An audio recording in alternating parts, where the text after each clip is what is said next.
And now, here's your host, Dick Barr.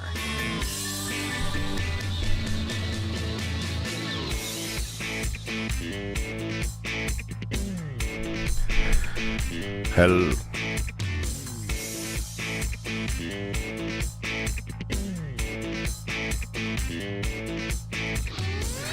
Hello, Lake County. This is your host, Dick Barr, here with another episode of Unlocking Lake County, here with my beautiful co-host, Christin Kaufman. Say hello. Hello, everyone. Welcome back. Yes, and speaking of welcome back, Sly's back in the office. Hello, everybody.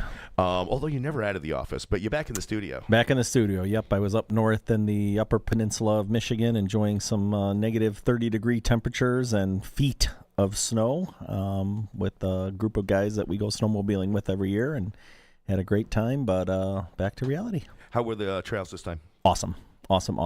So good. Yeah. Best conditions we've seen in years up there. Really? Yeah. Oh, wow. Yeah, and it's just as we're starting to break into our spring now. Yeah, you know, this week it warmed up in the UP as well, and there was a couple days where it was in the high 40s, low 50s, and you know, they definitely lost some snow, but it's looking like it's coming back here this weekend. It's supposed to snow up there again, and trails are epic. So if you have the itch to go. So what do? Do you guys go up? You bring a big trailer, or Yep. you each? Yes, yep. Yeah, I got a big trailer, 4-place trailer. Wow. Yep. And, you know, usually we Airbnb it, or in this case, we actually have a friend that has a place up there, so we stayed at his house and just, you know, go. Our biggest stay this time was about 250 miles in one day. We've done 300 plus in one day. I mean, we're animals. Yeah. None of this sitting at the bar and hanging out all day. It's you're going. So. But that's an option, right? Absolutely. Okay. Good. Yeah, you can. Yeah, I mean, you could literally ride a mile and there's a bar and stop and ride another mile, and some guys do that. Whatever. Not us. We go for the long haul. Yeah, good for you. Yep. Good times. Christin, what you been up to this week? Lots and lots and lots of work. I know that's going to sound like a cliche thing to say because of the show that we have, but I'm not kidding. I took 3 impromptu meetings just this morning. That's why I rushed through the door on my way here. It's just been bonkers. Yeah. Crazy busy. Bonkers. That's awesome. Yeah. Same. That's what, we're seeing it. It was getting a little bit kind of sketchy for a little bit. We were noticing it was getting slow and no activity, few contracts, things starting to sit. And then all of a sudden, boom. Kind of second week in February, just started Super Bowl. Boom. Always a Super After Bowl. the We Super said Bowl, that. yep. Wait till after the Super Bowl. That's what gets people thinking, all right, spring is just around the corner. And yeah, same thing. We've had so much activity, contracts and pre-approvals and refi clients are coming back again.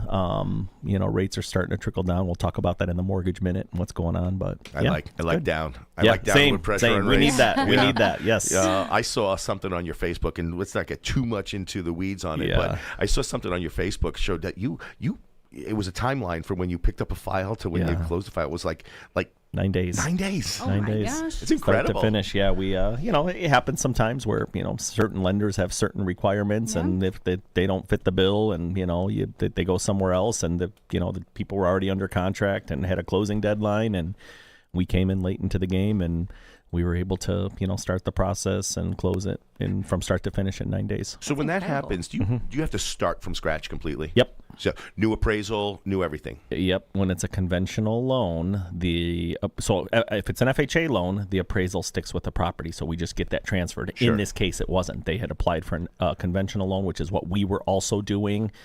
We basically just took it from scratch. Order appraisal, do everything from scratch. Yeah, and results may vary. Typical results may vary, right? Yeah. So this one was, the reason that it was just so counterintuitive to me that basically an underwriter at the place where he had applied didn't like the fact that he got promoted.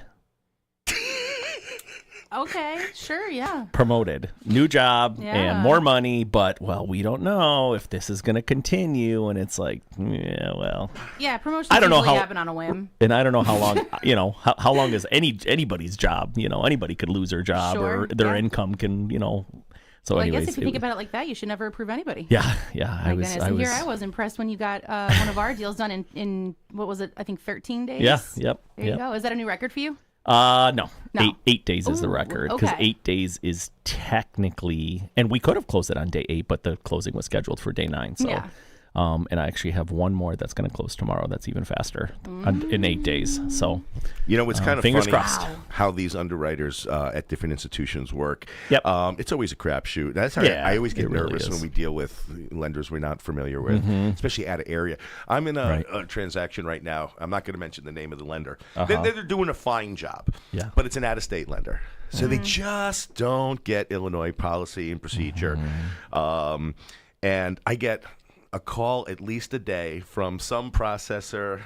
It's like, okay, so where is the title report? It's like, we got under contract yesterday. This is Illinois. We've got 5 business days, and the realtors don't handle that. That goes through the attorneys. Right. The next day, hi, who's the title company and what's their I'm like, okay, I told the last person this. Right. So you should put a note in there. This is Illinois. Yeah. We're different. We're a different animal. A lot of people don't realize that. The one that kills me that we see all the time is the seller tax credits, when lenders from out of state pretend like, oh, we're giving you a credit for towards your closing costs.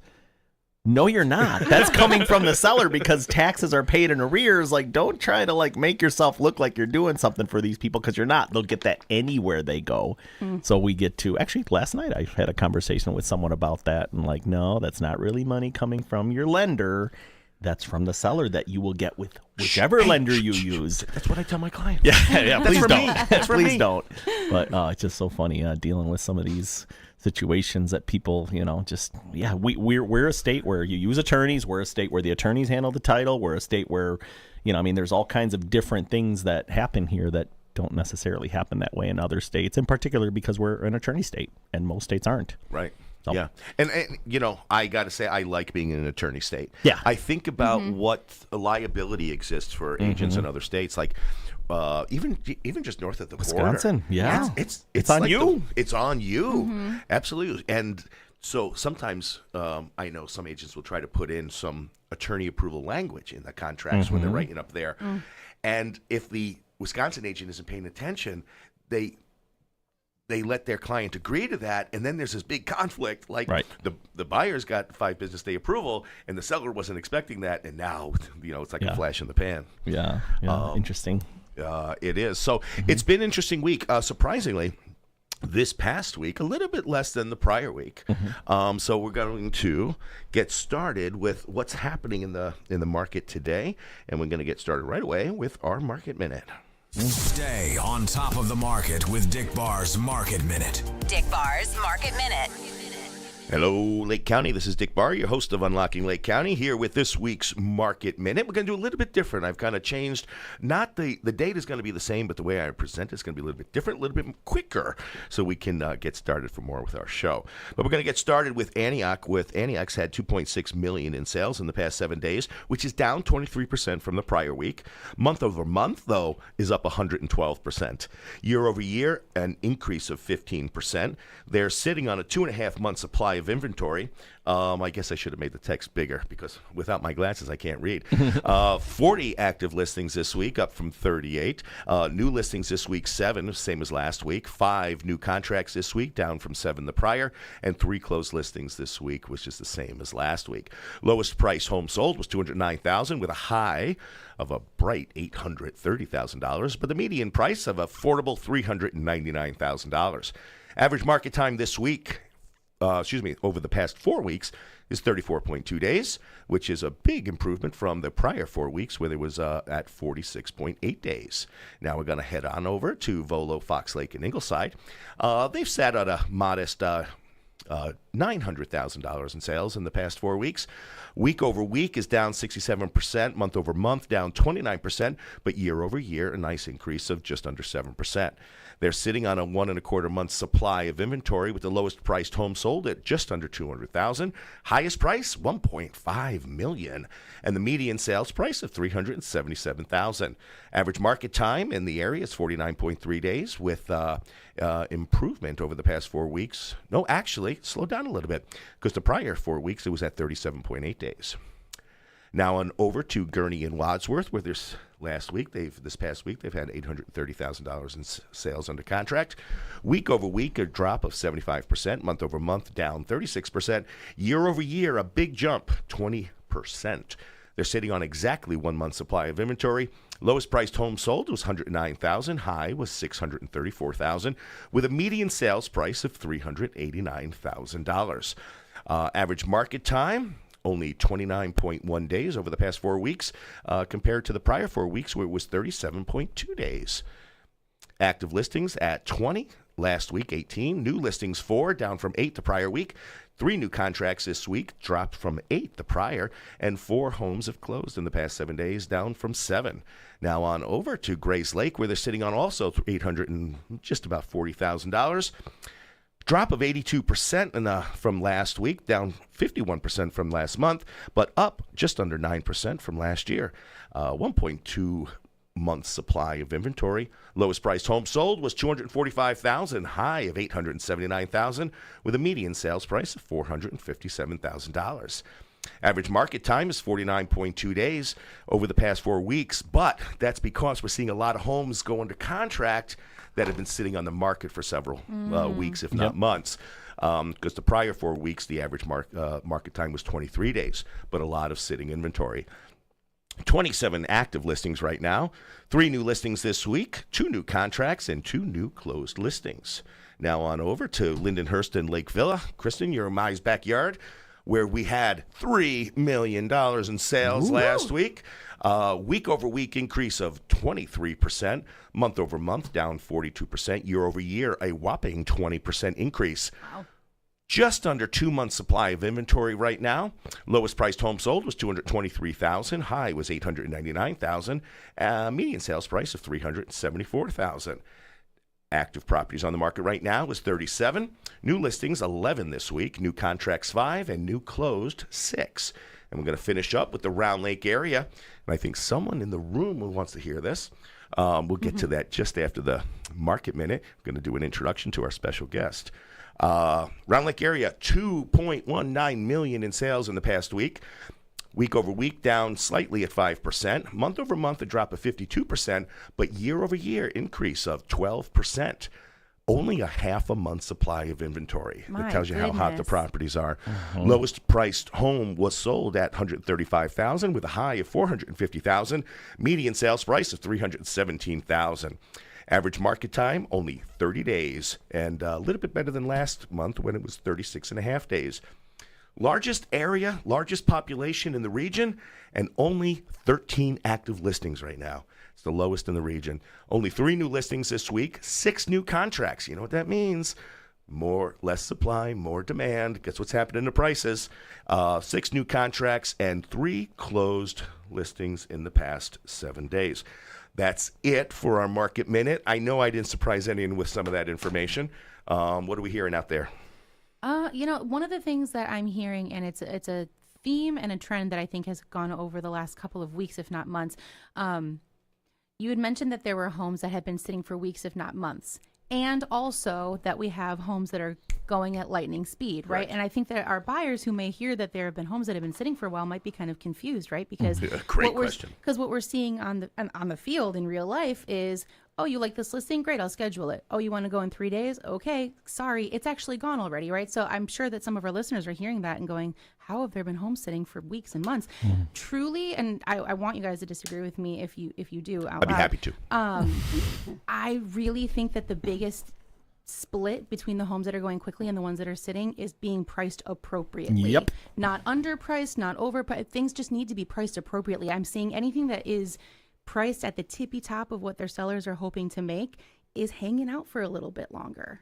And that's what I'm kind of seeing too. And me talking to, my clients that are going to look at homes and they know which ones are overpriced. Right. They know that this house shouldn't be priced at this amount, but we'll go still take a look at it and see. And, and the thing that I want our listeners to take away from that, not necessarily on the buyer side, but from the sellers and potential sellers side, right? Spring is coming. You're going to start talking to your trusted realtor or maybe a couple of realtors, right? If you are in the situation where you're talking to a couple of realtors and you have someone giving you just a price that sounds like it's too good to be true, or just this tippy top price that no other realtor is giving you, I want you to listen to that with a little bit of discernment and just keep in mind that what we're seeing in real life is that homes that are being priced a little bit over what would be otherwise considered appropriate are sitting a little bit longer. And I just want you to be educated and take that into consideration when considering what path you want to take. So as always, I want to be the devil's advocate here because what you're saying is largely true. Yeah. But we are in a transition period right now. We're switching from what was a cool buyer's market, not a full buyer's market by definition, right? Nowhere near a buyer's market. But it was homes starting to age, listings sitting. And now 2 weeks ago, kind of that switch turned on. And now we're starting to see more demand in the market. Yeah. What I'm predicting based on what we've seen so far and what I'm hearing nationally is that this spring is going to be crazy. Like crazy, gangbusters, with no inventory. So what that means for sellers is when there's no inventory and a demand to buy, the willingness for a buyer to accept what they can get their hands on improves, and then will lead to prices where we were like, because this happened in 21, it happened in 22, it happened in 23, a little bit in 24, where sellers said, well, I want, let's say $400,000, okay? Yeah. But the we can only prove it's worth $360 because that's what the comps showed. And we listed, okay, fine, we'll list it at $400, and it sells for $420. We get a little bit of egg on our face, like, oh, okay, yeah, the market did bear that. Yeah. When you're in transition markets, which I think we're entering, it's a little early to tell for certain. It could be just a little bit of spark up. But from a seller perspective,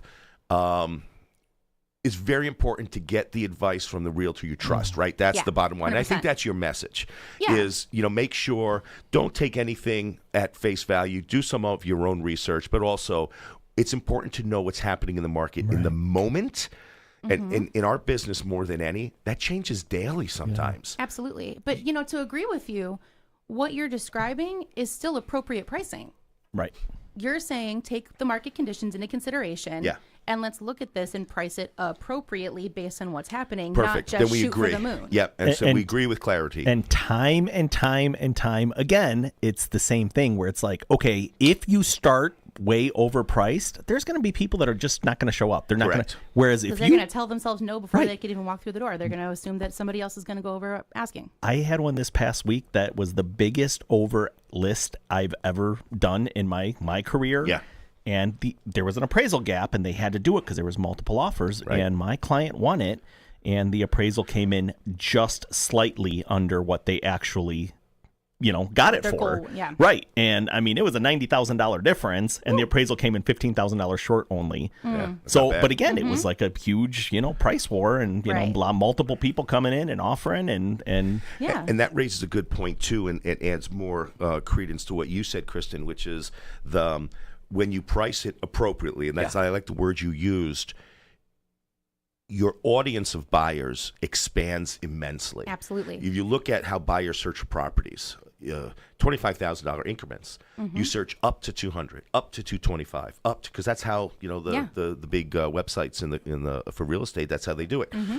And then, so anytime you get under one of those $25,000 earmarks, then you get more people opened up in their search. Right. Those people might qualify and be willing to pay more, but they just told their agent, hey, just search for up to 300. Yeah. But they'll pay 301. Right. They'll pay 315. Right. They might even pay 350. And in your case there, they paid 6, Yeah. but, Yeah. 100,000 over. Yeah. And we've seen this time and time again. You could have two homes. I'm going to use very simple math for the explanation. Two homes. They're both worth $400,000. One is priced at $401. One is priced at $399. Yeah. Guess which one sells for more? Two of the exact same homes right next door to each other. The $399 could sell higher, and then the $401 could sell under $4 because more people saw the $399 than saw the $401. Right. Yeah. Simple as that. Right. And there's so much more strategy that goes behind all of this too that you'd have to have a private listing appointment with either Dick or Absolutely. myself to really fully understand. Hire a professional. Or anyone. Yeah, or truly. any agent. Right. Of course, yeah, absolutely. This isn't our commercial. And you should no, of course not. But that is a question that I want our sellers to be asking their agent is what is the strategy behind this thought process? Yeah. Yeah. And price is one of the biggest ones. So I want to make sure that what you said there is 100% correct. Yeah. And it reminds me even more so of the situation last year where there was a listing that was so underpriced. I had multiple people bidding on it. My coworker Logan, we all had people bidding on this house. It went for 40% above what it was listed for. And we're all like, who is putting this out there like that? Do they not have, it was realtor owned.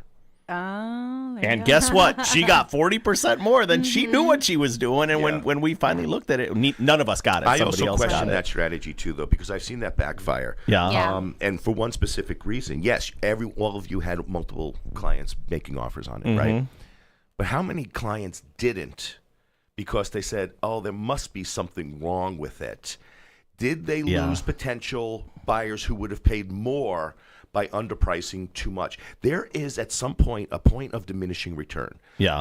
Yes. True. I always recommend get in there just under market what we can prove because that shows people it's priced appropriately and a little bit of a discount. I've got a chance. Sure. And that's enough to kind of get it up there. So, but again, I'm sure this agent knew exactly what they were doing. She got what she wanted. Yeah, and she that got what was she wanted. 30-something offers and a bidding war, and the best offer won, and it wasn't, And unfortunately, that my strategy clients. doesn't always work across the board all calendar long either, Right, though. right. And again, that's Right, just coming. Try This using was that last in spring. January. Right, Yeah, exactly. right. So it all comes back to appropriate pricing based on all of the other factors that get taken into consideration. Okay, I've been a bad boy. I've got Uh-oh. a couple of special guests in our studio. We sure do. And we've gotten off on this real estate tangent, and I want to introduce them. So first, I want to introduce our really special guest, Mayor Linda Lucassen from Round Lake Park. Linda, welcome. Thank you. It's a pleasure to be here, and I've learned a lot today. So thanks for including me. I really appreciate it. My pleasure. And I want you to feel comfortable here and be a part of the conversation. If you got Thank something you want to interject, please feel free to do so.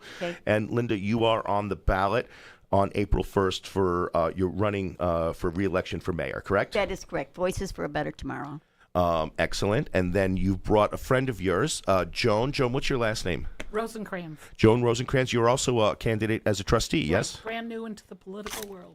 Hey, welcome to welcome to hell. I could tell you stories about that. Speaking of politics and hell, did everyone see what happened with Tiffany Henyard, our favorite mayor and township supervisor? Yeah, got what, less than 10% of the votes, I think, 12. or 12%. 12%. Yeah.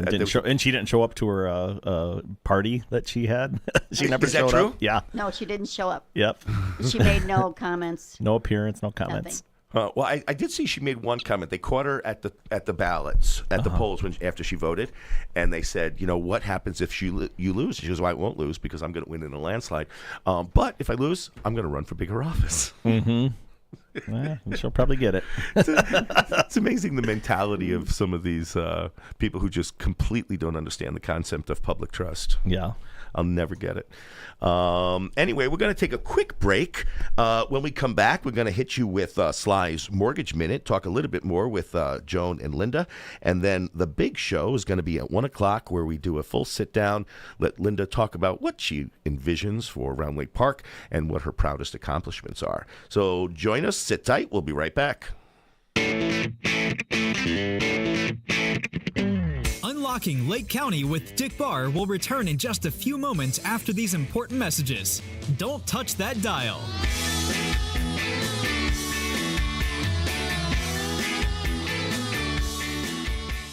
It's time for the weather. This weather update is brought to you by Fidelity National Title Insurance Company. Today's mostly cloudy skies bring a high reaching into the low 40s, although with those eastward winds picking up speed, expect it to drop a couple notches this afternoon. A little rain could make a guest appearance, but nothing too dramatic. As we head into tonight, keep an eye out for a few drops before 3 a.m. and a low settling in the low 30s. But take heart, it'll warm up just a touch overnight as the northwest wind takes over.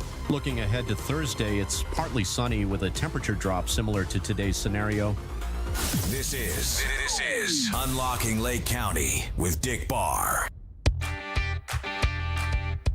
Support for Unlocking Lake County comes from the loan specialists at the Sly Marinca team at Cross Country Mortgage, offering residential loan products and consultations for residential borrowers.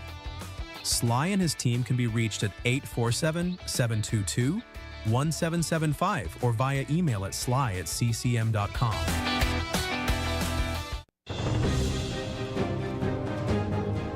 Top stories in real estate today. First up, we have some exciting news for the Chicago area. According to a report from the Chicago Tribune, support for Unlocking Lake County comes from the Dick Barr Group at Village Realty, offering both residential and commercial real estate services across northeastern Illinois. Their office is located at 1915 East Grand Avenue in Lindenhurst, or they can be found online at www.dickbarr.com for a personal real estate experience. They can also be reached at 847-579-9736.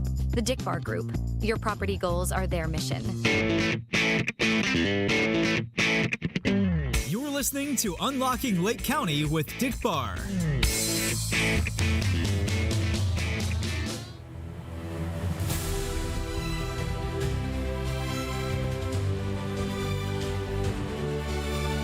Hello, it's time for Unlocking This Day in History. Brought to you by Harder & Shotland Law Firm in Round Lake Beach. Let's take a quick trip back in time to what happened today in history. On February 26, 1870, the first New York City subway opened. No, not the sandwich shop, but the actual Underground Railway. Back then, it was powered by lunar energy. Just kidding. It was powered by pneumatic pressure, kind of like a giant bicycle pump pushing a train down a tunnel. It was only about 300 feet long. But hey, it's not about the size, it's about starting a movement. Fast forward to 1979, and we have our very first modern snowboarding competition. Imagine people surfing down snowy slopes instead of water waves. Talk about chill. Literally, humans riding boards on snow. Whoever thought surfing was reserved for sunny beaches was clearly not invited to this party. Now we blast into the future. Or rather, the past future. In 2008, the United States Patent and Trademark Office granted a very special patent for the one and only chocolate-flavored inhaler. Yep, it was a real thing. Strawberry shortcake and vanilla bob were a hit in the early 2000s. But nothing says, I need to breathe in some chocolate, like an inhaler did in 2008. That's it for this delightful day of history-induced chuckles and trivia. We now return you back to Unlocking Lake County with Dick, Christin, and Sly. You're listening to Unlocking Lake County with Dick Barr. Unlocking Lake County. 98.3 The Life. It's the best station on the radio.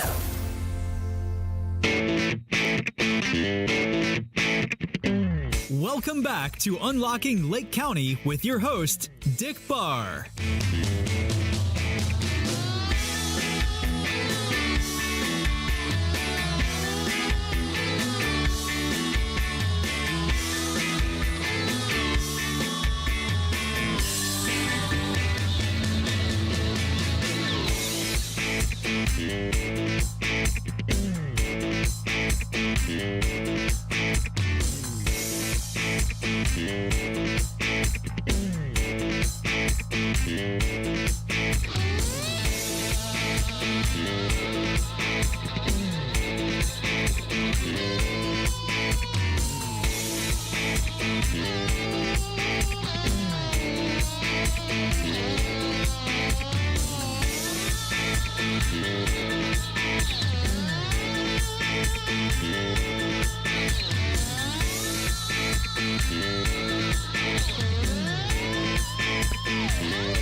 And welcome back. This is Dick Barr, your host of Unlocking Lake County, here back with Christin Kaufman. Hello. Uh-oh. No mics. Hello. There we Hello. go. Hello, Christin Kaufman. Just kidding, here I am. And Joan, your last name again? Rosencrantz. Rosencrantz. Thank you, Sly. Yes. Hello. And Linda Lucassen. Are you live? I'm live. Oh, there you go. Okay, perfect. No, that's quite all right. Welcome back. We threw a lot at you in that last half hour, but we're going to get started right away with your favorite segment and mine, Sly's Mortgage Minute.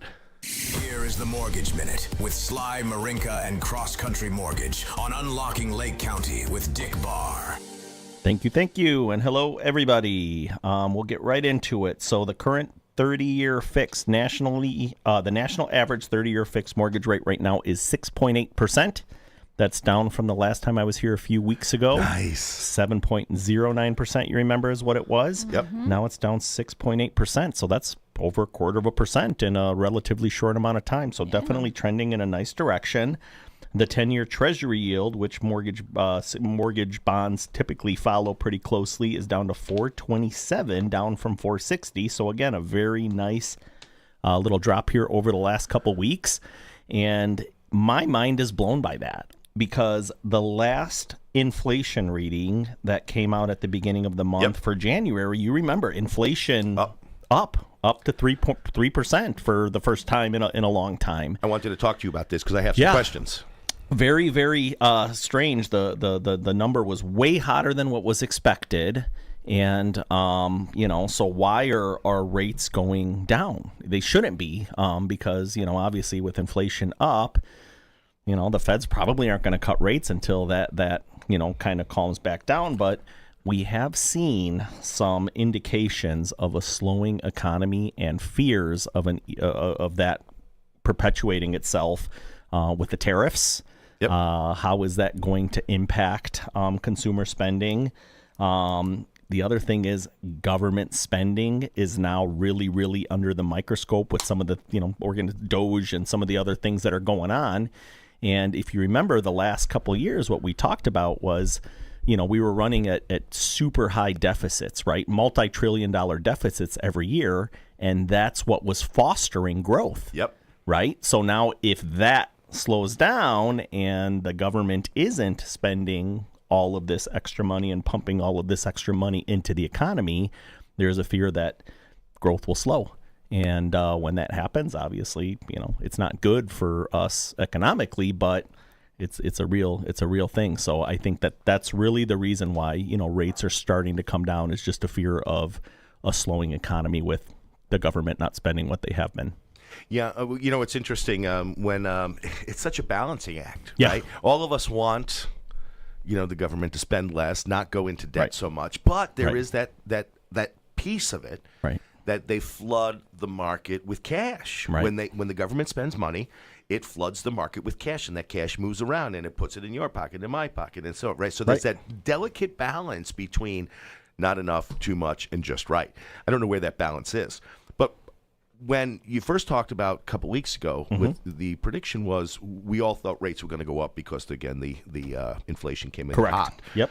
But then, if you remember, about a month ago, Trump kind of started this war of words with Jay Powell, the chairman of the Federal Reserve. Says, I demand we get these rates lowered. Yep. And Powell just kind of said, "You're not my boss. I don't work for you. Exactly. We're a private company." Right? Yeah.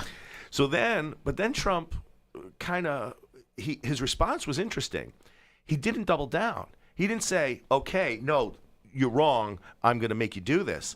He turned around and says, okay, well, my target is to get the 10-year Treasury down. Yeah. And that 10-year Treasury coming down, we're also seeing that effect of bringing the rates down as well, I think. But I don't know nothing. I'm just a nobody. Well, typically they kind of go hand in hand. When the 10-year Treasury goes up, mortgage rates go up, and vice versa. It's not always exact, as we saw, earlier this year when things kind of, split and went their separate ways. But it definitely does move in tandem most of the time. So things are starting to normalize a little bit within the markets. But again, I mean, seeing these rates come down while inflation is still high, it's a little bit of a gamble because, what if next month's reading, comes in with inflation still hot, 3%, or higher when the target is 2%, rates are going to go back up. So I think it's going to be a little bit of a teeter-totter here with rates. Obviously everybody wants to get the lowest rate they possibly can. If you're thinking about buying a house and timing that, I think you're going to have a really difficult time here over the next couple of months until we really, really see some of these things. Are the tariffs going to impact, our costs, our daily costs? Is the economy really slowing down? We're seeing lots of layoffs, in the private sector and obviously in the public sector. Where are if the private sector is laying people off, where are all these public employees that are being laid off going to get jobs from? So we're in a really, really strange, again, it feels like we're in the twilight zone. Nothing is like easy to figure out. So we just keep an eye on it and hope for the best. You bring up a good point. So if there's a restriction in the way money is spent in the private sector, then yes, so we're having that jobs. But then we go out and we see a couple of days ago 5 major corporations with promises of huge multi-hundred billion. I knew you were going to say that. Apple, $500 billion. Apple, $500 largest investment in history. And then a few other large companies with $100 billion, $50 billion, $20 billion, $10 billion. Those are big opportunities. Yep. So I'm hoping that's what it leads to. And there's this big push towards AI. Yeah. This big push towards AI. And I think where people were afraid that AI was going to work them out of jobs, the more I learn about AI, in fact, just with this radio show alone, a lot of the production I do is AI. Yeah. And learning how to do that, I hope young kids are listening and seeing an opportunity with AI for what they can turn it into, as opposed to looking at it as a potential job Absolutely. replacement. Now, what I will say about that $500 billion Apple investment, that's not going to happen overnight. No, it's not. So the problem is absolutely. It's great for Apple to, do things here in the United States instead of farming it out overseas. I mean, all these other companies that are kind of doing that.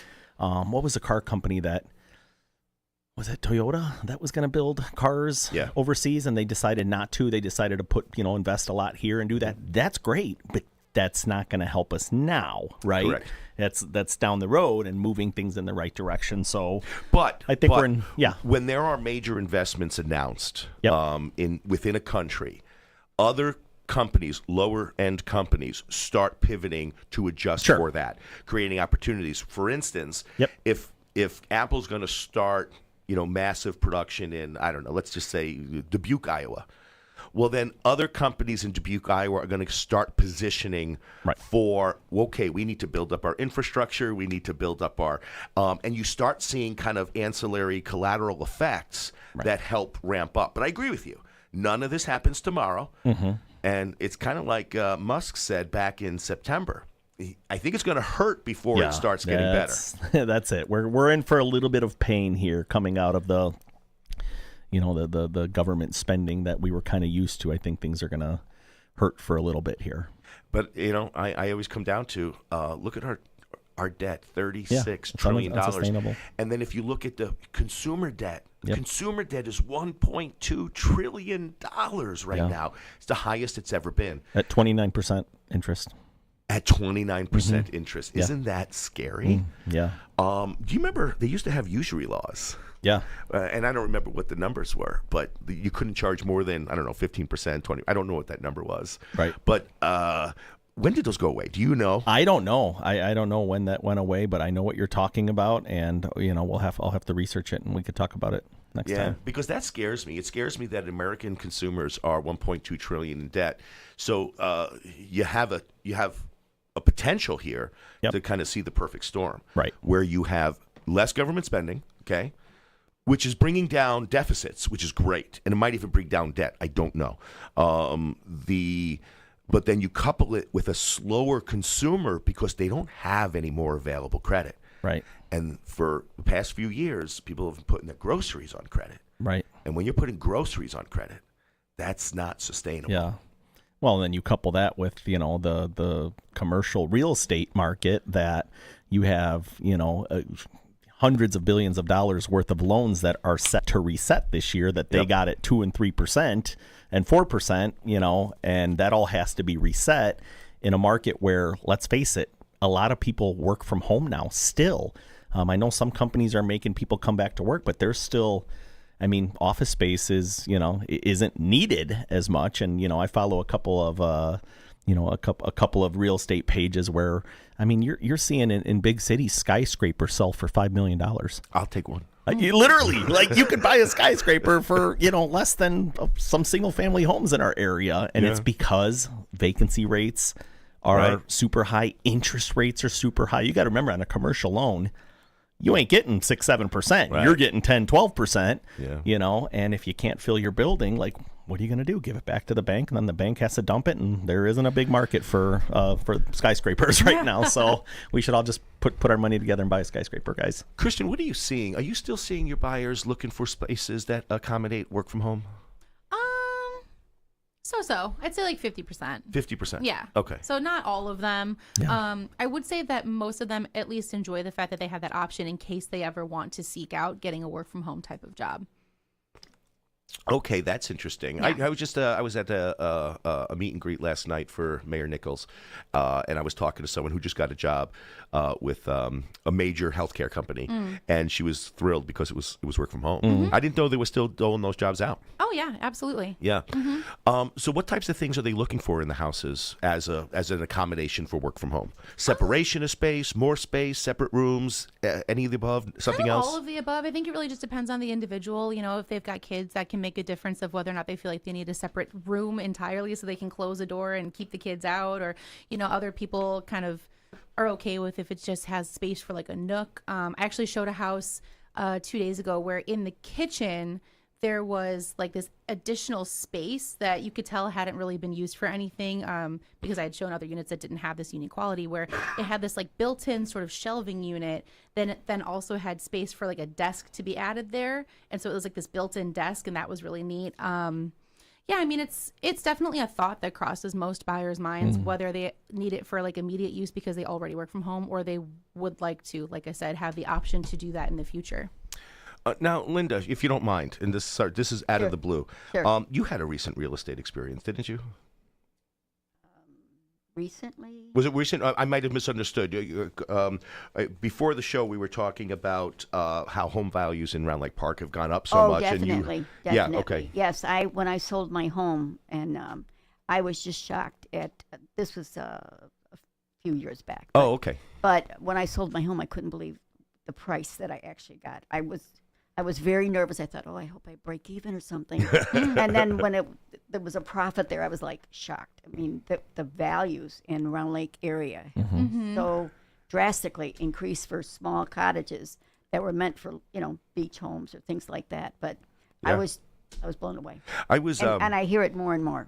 Yeah. Oh, absolutely. Yeah. I remember it was about 2 years ago. Because obviously we always look at the hot sheets. We look at what's new, what's under contract, what's sold, what's going on, and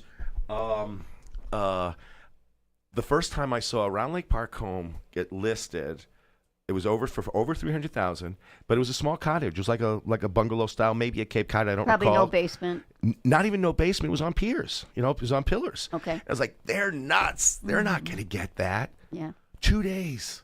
Is under contract, and it sold for over. I couldn't believe it, and I think that's testament to really what the Round Lake area has become. Yeah, Absolutely. Yep. Absolutely. And we talk about that a lot because Round Lake area's got a stigma. I don't know how far back it goes. I got here in 2005, and it was already. I thought it was a beautiful community. I moved here in the 70s, and it was just a small home that I could afford. I had it built, and I moved here because financially that's where I could afford.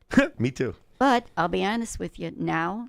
I mean, after that, my second, third, fourth home, I chose to stay. Yeah. Because I believe in the community, and it's really a home to me. I couldn't have said it better myself, and I said something very similar because when we moved in 2005, you couldn't touch a tiny little 3-bedroom ranch in Skokie for less than $350, right? And that was just crazy money to me at the time back then. And up here, you can still, for $200,000 or a little bit more, you can get in. But that was before the crash. So we had that big hurt, So we bought in 2005, and a few years later, we just saw the prices go, whoa, what happened?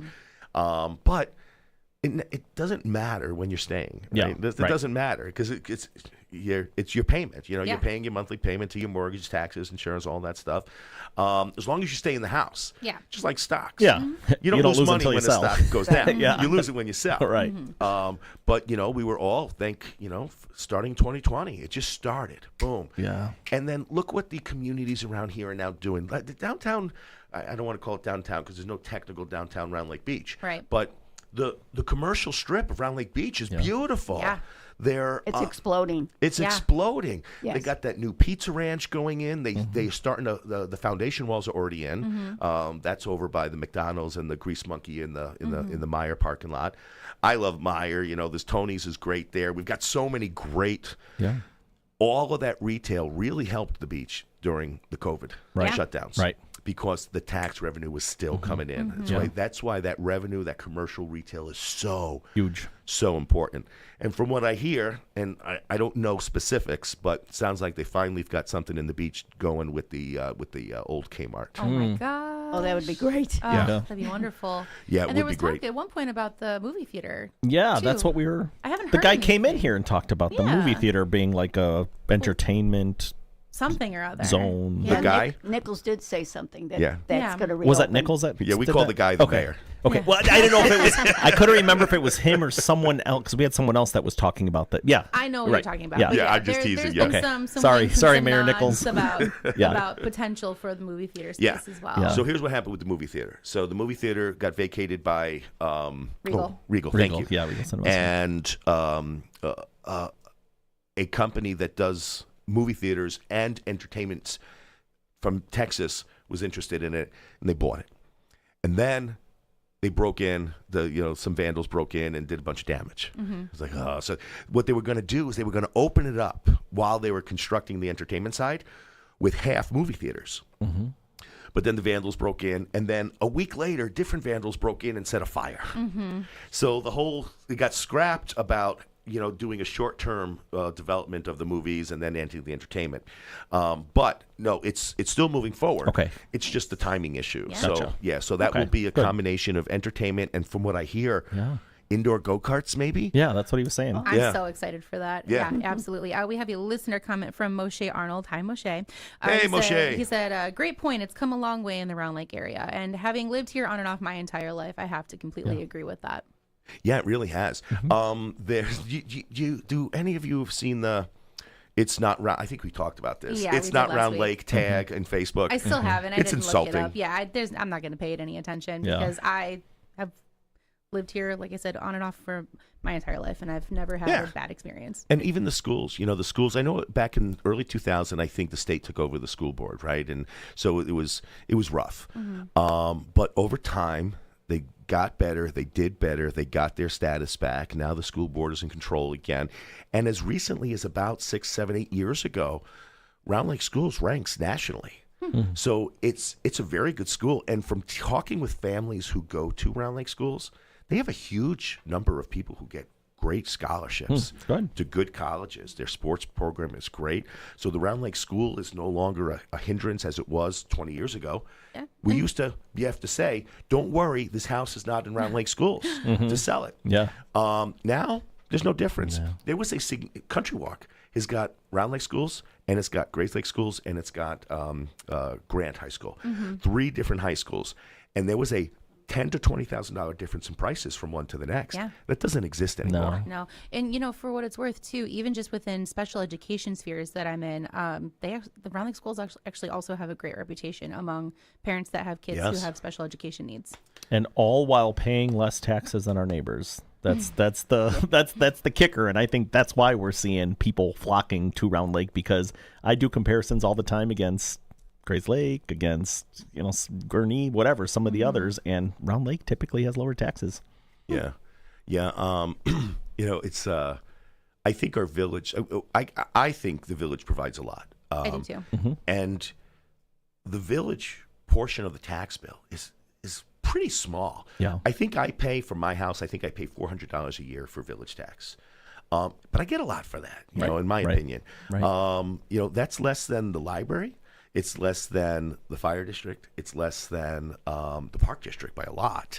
And they do a lot. Now, yes, they get LGDF funds, the local government distributed funds, which is money from the state that comes out of our income tax. But I think for what we get in Round Lake Beach, it's a very affordable community. Yep. I hear them talk a lot about, affordable housing. Oh, we need to put affordable housing. No, just send them a map to Round Lake Beach. We have affordable housing, and we have very good affordable housing. The one nice thing that I would like to see happen is people are complaining about, well, I can't afford to buy a house anymore. That's not true. You can't afford to buy the house your mom lives in. I get that. You can't afford to buy the house with the beautiful pillars and a brand new roof and an air conditioner that was put in last year. I get that. But you can afford to buy a house the same way Linda Lucassen did. 1970. Man, the same way I did, the same way you did. Same way I did. Yeah, my first purchase was a townhome. Same. That's all I could afford. Absolutely. I remember that this happened in Detroit after the bust. Whole neighborhoods were just obliterated. The people were leaving in droves. So what people were doing, they were getting friends together and family together and going and buying entire blocks of houses and creating new communities out of the rubble, basically. The houses were still there. They were still functional. But they were creating this community back by investing in areas that were older. They might have been older homes built in the 30s, 40s, 50s, 60s. Maybe they were on piers. Maybe there's a slab. But that's the best way. Sweat equity is probably the best way to build equity in real estate. Absolutely. Rents are sky high. I have to say that. If you could pay for rent, you should be able to buy a house. Absolutely. Yeah, we've seen that. We've talked about that a lot on this show where, I have customers all the time that say, we're going to go rent. And then a month later, they come back and forget it. The payment's the same, if not lower, in a lot of cases. I literally had someone contact me this week who said, I can't afford to rent, so I want to look into buying. Yeah, that's true. Right. It is. And the landlord demands, and what I'm hearing out there, the landlords are nuts. Requiring multiple months up front. No. To all of our landlord listeners, you're not the nutty ones. No. Just the other ones are. Just the other ones. Yeah. That's an important factor. A lot of people don't realize too. So think about how unaffordable rental is right now. Rents are always subject to inflation as well. Do you know what's not subject to inflation? Your mortgage payment.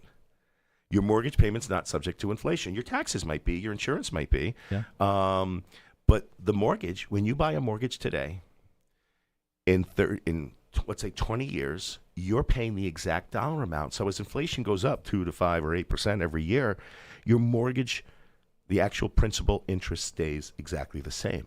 So what we're seeing in like Country Walk right now, when we bought, you can have a mortgage payment under $2,000 pretty easily. And there were some cases you can get it for about $1,000 if you were in the duplexes. Now people are moving into that same neighborhood. To get into it is $3,300. Right. Yeah. Right. Yeah. And it's only been 20 years since we got in there. So that's a big difference. So what is the stat? You might know this, Sly, and correct me. I think I know it, but correct me if I'm wrong. The average wealth of a homeowner is close to $300,000. Yeah. The average wealth of a renter is it's like $10,000 or $7,000. Yeah, it's significantly lower. Yep. And something to keep in mind too, when you're renting, let's just say like a single family home from just a person, right? For anyone who's afraid to take on paying a mortgage, you are likely already paying a mortgage. You're just paying somebody else's mortgage. I love and I know that sounds like a joke, but it's true. More often than not, that landlord, so to speak, is using your rent to pay off their mortgage, and I don't mean that in any sort of like, oh, they're out there they're using you. Yeah. No, but that is often what's happening. So you are paying a mortgage, just someone else's. And speaking of development in the area, so we do have another comment on here that I think is a good talking point. So Michelle asked, have any of you heard about any progress on the development right outside of Fox Chase neighborhood on 83? I haven't heard any new news, but we were just talking about this at the PTA meeting I was at the other day. You drive by it, and there's machines there and stuff. Yeah. That one, and they've already got foundations in, but I haven't heard any new what their current status is. Probably a strip mall. I mean, the only thing that I had really heard was, it was just gossip on the PTA, so I don't know. But it's gossip. It's got to be tell true. Us, yes. Tell us what is it? Or maybe it's not just gossip. I don't actually know. But they had talked about how I guess they had heard from someone that it's supposed to be like luxury apartments. Okay. I mean, if this is a question about the general facts about the complex. Yeah, for anyone who doesn't know, like, why the construction is happening over there. Right, okay, yeah. So I forget the number of units. I think it's like 230, 240 units, higher-end units. So rental prices start, so it's 1 and 2 bedrooms with rent prices starting at $1,900 a month. They'll have, I believe, a swimming pool facility. They'll have a clubhouse facility. Wow. And I think they're 4 stories tall. I'm not sure exactly. Could be 5. I'm not certain. And the goal for the development is, if you look at all the projections, like you look for the CMAP projections, we don't have enough housing. Right. We are out of housing. That's why housing costs so much, is because we have none. And look at, you're still a young mom. I'm an old dad. My kids are at that age where they're going to go to college and they're going to move away because there's nothing here for them to live in, nothing reasonable, nothing comfortable for them to want to be able to live in, or it's going to cost a fortune and they won't be able to do that. So they're going to move to the cities. So I kind of like the fact that we're starting to think, for the first time in decades, about building new housing. So, our kids can afford to stay here and continue our communities forward. I'm trying to think what school district that would be in that area. Which one, elementary or high school? Because I think that's Grace Lake North. Yeah, high school, that's definitely Grace Lake North. Elementary, I think, would that be like BJ Hooper? Villa. Yeah. Yeah. Would it be Hooper? It might be Hooper. I think it might be Thompson. Oh, okay. Because northeast of Country Walk is Thompson. Right. But who knows? The way they draw these maps. Yeah, I know. They're so weird. Remember the way they drew my county board map? It looked like a squiggly S. So, Michelle, I hope that answers your question. 204-unit apartment complex, according to the dailyherald.com. Oh, cool. Nice looking. Oh, yeah, no, beautiful. The elevations were. Can you tell how many stories it is? It appears to be 3 stories. Oh, 3. Okay. Yeah, but that's just looking at the rendering. I don't know. Right. Are they doing underground parking or? No. You got to pay to read the article. I could just see the picture of it. It's Mayor Scott Nichols. Yeah. That's and funny. Apparently there were some traffic concerns that they had to address. They had to do some kind of studies and things like that. Well, anytime you do development, you got to do a traffic study. Okay. Yeah. Okay. I'm curious if there's going to be any opportunity for like ground level businesses with. No, there's not a commercial front. Okay. Yeah, it doesn't front look floor, like that. Yeah. But no. They are actually. It looks like 4 stories. Actually, I might have misspoke. So I was correct before you so rudely interrupted me. Just kidding. Sorry. So yeah, the traffic study is an important fact. Anytime you're doing anything, there's a traffic study. Oh, okay. Yeah, Gotcha. just to see what the flow is. But I know they came back to the Planning and Zoning Commission last month, maybe, because originally there was not going to be a cutout from 83 into the complex itself. You were going to go in on, I forget the name of the road, into Fox Chase, and then turn into it. But they came in for approval for a road going directly into the complex. I just don't know what the status is, if it was approved, if it ever went through or not. Interesting. Well, we got a thumbs up from our listeners, so we answered the question. We answered the question. Yay. If you say a lot of words, you're going to answer someone's question. Yep. It's awesome. Let's keep talking. Linda, you know all about development. You know all about the processes. What kind of does Round Lake Park have any multi-family housing? We do have some multifamily. We have right on Washington Street. There's 12 apartments. Okay. So we do have that one, and then there's some off our Main Street, Route 134. They have on the top. They have rental properties, multifamilies up there. So kind of business first floor, residence second floor. Correct. Yeah, yes. we don't have much of that in the beach at all. Yeah. I'm not even. Yeah. I don't think it's allowed. If it is, it's mixed grandfathered. use. Yeah. I know McHenry is starting to look into that pretty seriously. They're looking into multi-generational housing, which is, I think, going to be the next step forward. Yeah, we talked about that on our show. Yeah, we started there 100 years ago. Yeah. And then we went away from it, and now we're kind of going back there. That's where it's done in most places in the world. That's how There's it is. so many benefits to it. Right. It's like they say it takes a village. Well, sometimes the village could be your family. Right. 100%. Okay, we're going to take a break. We'll be right back. Unlocking Lake County with Dick Barr will return in just a few moments after these important messages. Don't touch that dial.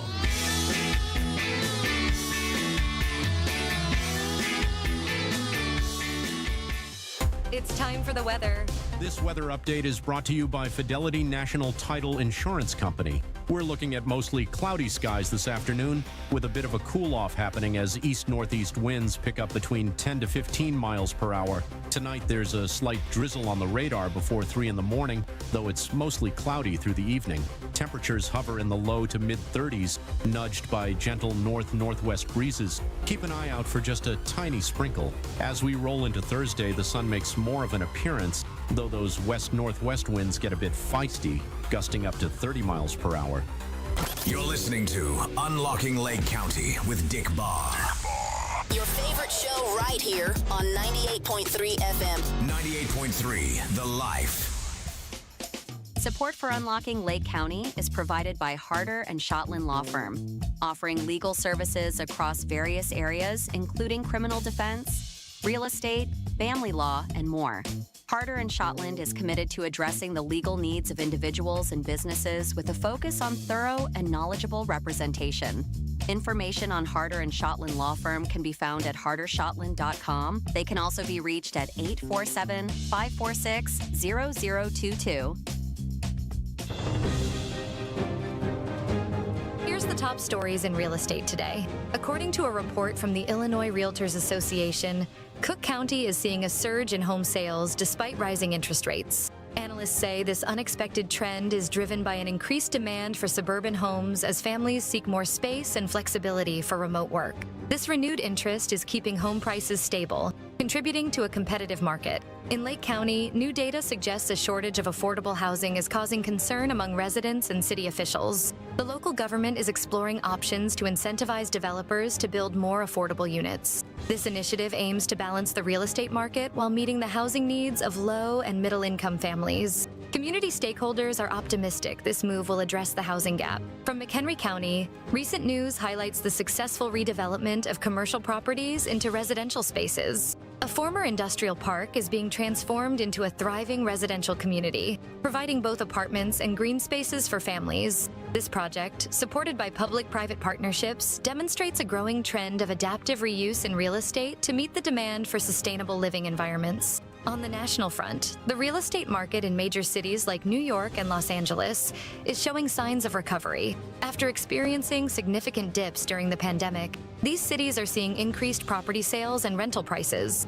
Experts attribute this to a rebound in urban lifestyle preferences and the relaxation of remote work policies by major companies, encouraging employees to return to corporate hubs. Finally, a global perspective reports that the Paris real estate market has reached record highs in property value. Despite the global economic uncertainties, investors continue to pour money into this historic city, driving up demand and property prices. Paris remains a prime target for foreign investors seeking both residential and commercial opportunities. Our top stories are brought to you by the Dick Barr Group at Village Realty. That's it for now. We now return you back to Unlocking Lake County with Dick Barr. Support for Unlocking Lake County is provided by Fidelity National Title Insurance Company, offering title insurance and real estate services. Fidelity National Title facilitates secure closing processes for buyers, sellers, and real estate professionals. Anyone looking for more information can find them on the web at www.fntic.com. Fidelity National Title has offices located all throughout the U.S. You're listening to Unlocking Lake County with Dick Barr.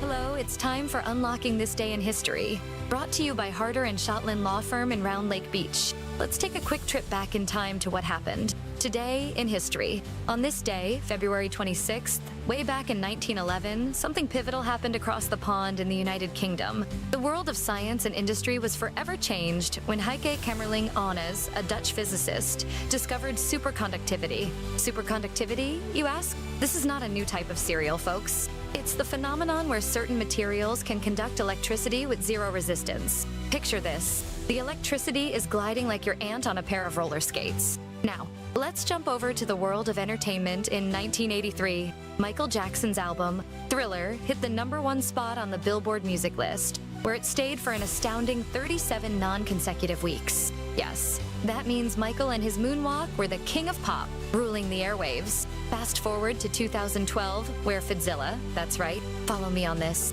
a new species of lizard was discovered in some very special dirt in Vietnam. What's special about it, you say? It's an unusual, nocturnal, and yes, legless. Scientists always find a way to keep it weird, huh? And finally, for the tech geeks, we have to celebrate the birthday of Instagram. That's right. The beloved app of filters, delicious brunch photos, and those obligatory sunset shots was founded on this day in 2012. So, say cheese or avocado toast. That's a slice of history just for you. We now return you back to Unlocking Lake County with Dick, Christin, and Sly.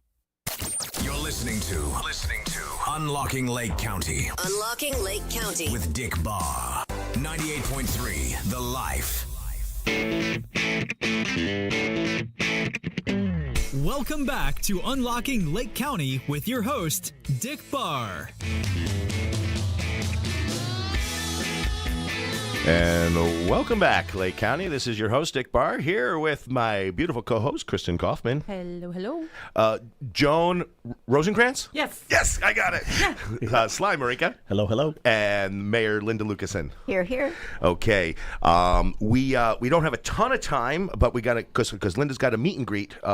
Is it a public meet and greet or a private? It's a private meet and greet, Okay. yes. But she's got a strict timeline, so we're going to turn the mic over to her right away. So, Linda, let's just kind of start. Talk about who you are, what you've done, what you're proud of, what your visions are, and then if you don't mind, we're going to probably pepper you with some questions. Absolutely. Awesome. Go ahead. I'm honored for you to do that. Well, I moved to the Round Lake Beach in 1977 with my family and where I raised my sons. I've been here and I've been always in the community, always volunteering for something. I also worked at the College of Lake County for 25 years. I taught ceramics for over 20 years. I had my own business. I even taught at the College of Lake County. So I've been in the community a long time. And in 1997, I was asked to be the village clerk if I would be willing to run. And that's how my career kind of started in politics. Prior to that, I had no desire, sorry. I was just a mom, stay-at-home mom, and, raising the kids, worked a little part-time here and there. But I found it to be so rewarding, and I love local politics.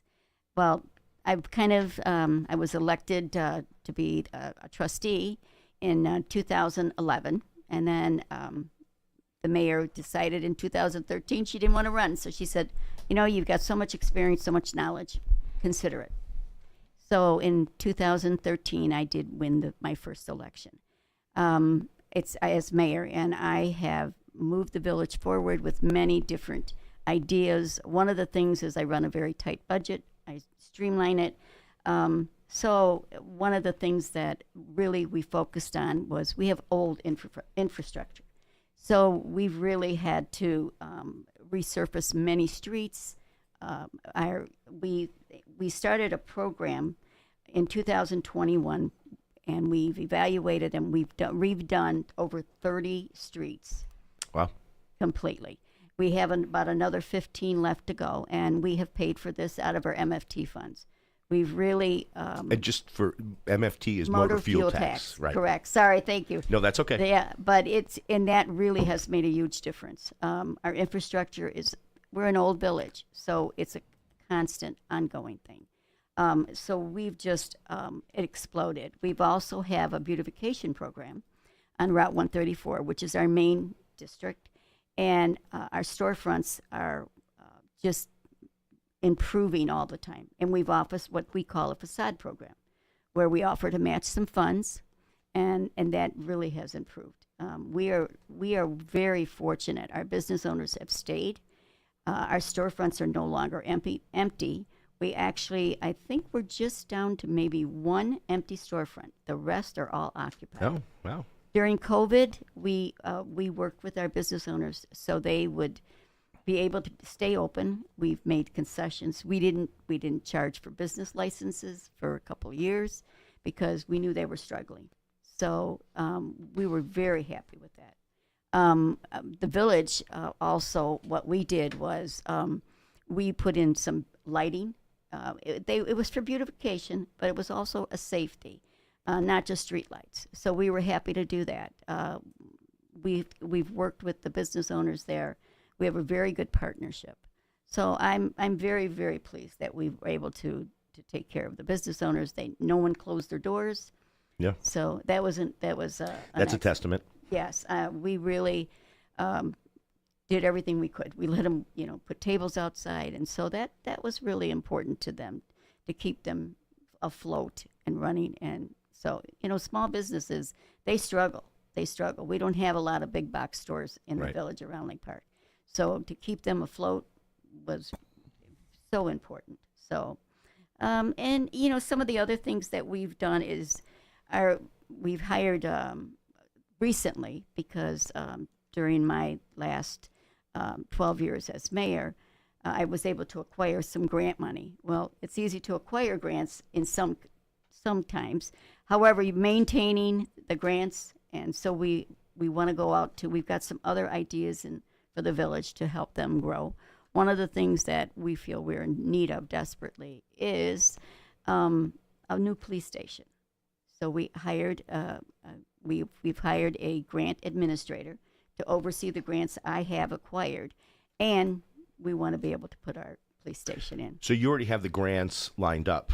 The grants we have are in place. Yes. And we know we might have to hold off a little bit, because we don't know what's going to happen with our government, that there'll be some available. But right, sure. we're gonna be able to hold on to what we have. Okay, that's good. And so that's important. Over the last, what I would say, the last 12 years, we do have a surplus. Our fund balances have been carefully maintained, and our strong level is reserved for the unforeseen contingencies that you never know. We've partnered with our county. Washington Street was widened, sidewalks were added, and of course we had to pay our fair share. And now with on Haynesville Road, that's going to be some improvements that we're also going to have to share with the county. They're going to widen it, turn lanes, sidewalks, and sidewalks on Haynesville. Mm-hmm. We're just paying our fair share, but our fair share is quite a bit. Yeah. So, but these are things that you have to take into consideration when you have when you're a small village. Yeah.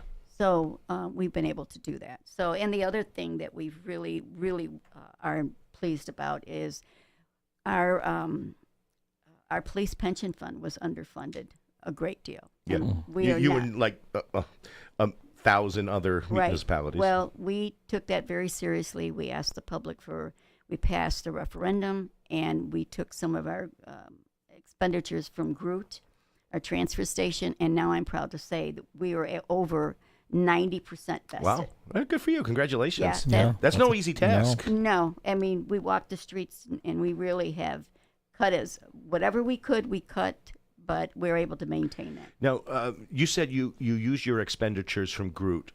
That's revenue from Groot or? Yes. Yes. Okay. So the revenue, because like the transfer station. Yes. We get revenue from that. Oh, okay. Oh yeah, yeah. So that's a very positive thing. Yeah.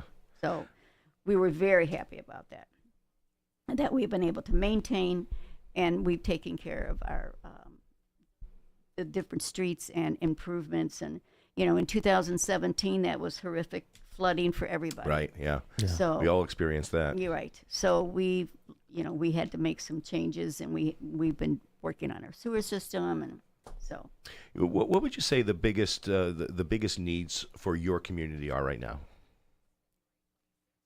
The biggest needs, I would say, is probably continuing to improve our infrastructure and maintaining the homes that we have. Yeah. We have some vacant homes that we would like to see occupied or sold, but we have the businesses, they register because we want to continue to improve the neighborhoods. Okay. What's, do you know, so considering the market's as good as it is, what's keeping these homes vacant? They need to, I think some of the homes, I believe they should be torn down and rebuilt. Okay. I don't think they're worth saving. I mean, there's some of them just bad shape. And they've been vacant for years. And so, what happened? Are these privately held homes, or are they corporate held homes, or are they owned by the county? Most of them are are owned individually. Owned individually. Mm-hmm. Okay. And people just don't have the funds to. They don't have the funds, or they think they're going to get better with time. I don't know. Right. And we've partnered with affordable housing on some of the homes. Oh yeah. And that worked out beautifully for us. I mean, we weren't there for the money. We were there to clean up the neighborhood, which we did, and offer first-time home buyers some really nice. They did. I mean, we sold it, so that made a difference in the neighborhoods. When you say affordable housing, is that the Affordable Housing Corporation of Lake County? They're a great organization. Mm-hmm. I've seen them put some great homes into great hands who've really done a great job of making the neighborhoods and communities better. It's interesting because there is a huge demand for flip properties, for properties where people can buy them, fix them up, and then get them back into the hands of a useful property. I'm surprised that more of those homeowners aren't taking advantage of the huge prices for that right now. Yeah, I mean, there's some out there that are still being sold, but so we're hoping that people will take advantage of this. And the other thing in our community that we have Airbnbs. You do? Yeah, we were not aware of it right away until recently. Probably, I will say within the last 3 to 4 years. And once we did, then I had started doing some research on how do you operate, how do you maintain. And I have to say that some of my fellow mayors kind of gave me kind of a helping hand of what they required. So we looked into that, we researched it, and now we have about, I would say, for sure, active 8 to 10 Airbnbs. Interesting. Now, are these located on the beach, on the water? They are. They are. Okay. They're on Lakeshore Drive. Yeah. And we monitor those. We treat them like a business. Yeah. And it works beautifully. And people come in and they're happy there. You got to remember, these are right in the heart of neighborhoods. Right. And so we want to make sure that we require our property owners to register them, just like a business, background checks, and we have background checks on the owner of the property. Okay. Because it's just like a business. Right. Yep. But they have to, because they have to meet certain criteria. No wild parties, because these are neighbors. Yeah. And I have to say, I'm going to cancel my stay. But so that's been a very positive thing. I'm hoping that there's some people in Lake County who have just heard that. Specifically, people who serve in the government of Lake County who just heard that. I don't know why Lake County has such an aversion to Airbnbs. It's such a great model. They don't create problems in the neighborhoods, especially when they're administered correctly. And it sounds like you've set up a nice process. We do, and they have to register. We have an ordinance, and we spell it out. Yeah. We say that these are what the requirements are. You have to, and I can tell you because I reached out to Airbnb, the company, and I have an actual contact person. Yeah. And believe you me, these property owners do not want to. They don't want to lose it. They don't want to lose it. Right. So I have a contact, and they're like, if you have any problems, please let us know. I mean, they don't. They follow the property owners. They want people to come in. In the summer they make more money, but sure. One gentleman told me that he got behind. He almost lost his property, but as it turns out, he was able to turn it around, keep his property, and did a complete remodel upgrade. Beautiful. Does the village get any revenue? We get, yes. There's like a state tax? State tax, yep. Okay.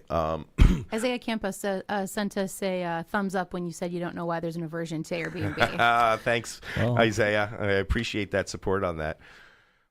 Well, so, on the chain, I know a lot of people were, starting to go down that road. And I know the complaint was, you got someone that's paying, north of $25,000 a year taxes, and every weekend is a party next door because it's an Airbnb property. But you hear what Linda just said. Yeah, they're doing it the right way, where you have rules in place and you monitor those. Exactly. And, exactly. I mean, you can't park on our streets after 11 o'clock. You have to take your trash with you. I mean, you can't just leave it out there for the critters to get or the neighbors. And honestly, I have not had an issue. Yeah. See, so I think there's a way to do it if you administer it properly and put the rules out there, where I think that just wasn't happening on the chain. People, and right. There's a free for all. Yeah. And with people coming in, strangers. Yeah. We want to make sure that they're safe as well. And so we work with the fire department. Right, because we want their tax money next year, too. Yeah. Well, and we make sure it's safe for everyone. Yeah, so. sure. And for those who don't know, Isaiah Campos, he's the county board member who represents this area, including your area, too, right, Linda? That's correct. Yeah. If I remember correctly, I think one of the arguments against having Airbnbs in the area, though, is because, like we mentioned earlier, we talked about how there's such a low inventory and there's just not enough housing. And then I think that one of the arguments against having a lot of Airbnbs in the area is that just continues to hurt the actual housing availability for people who are trying to purchase. Does that sound familiar to anyone? I mean, sure. There's always going to anything that's a strain on supply or demand is going to create that. But there's also that issue of property owner rights. So I own this property. Well, I should have a right to do with it what the law allows, and the law should allow me to experience all of those rights, which includes the right to buy it, the right to sell it, the right to rent it, the right to live in it, whatever I want to do as a property owner. So as much as I understand this, hey, there's other constrictions, there's also the fact that my rights. Yeah, exactly. And you haven't had an issue with it, Linda? No, not one. And we've asked people over and over again, and people who live right next door, we have small lots.